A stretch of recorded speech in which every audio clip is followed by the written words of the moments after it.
You ask Tiger to solve. This deals with linear equations with one unknown. The final result is y equals 7.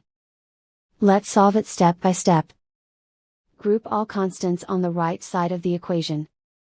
Add 42 to both sides. Simplify the arithmetic.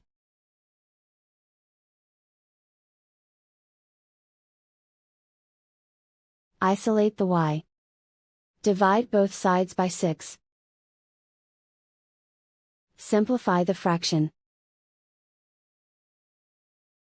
Find the greatest common factor of the numerator and denominator. Factor out and cancel the greatest common factor. And so the final result is y equals 7.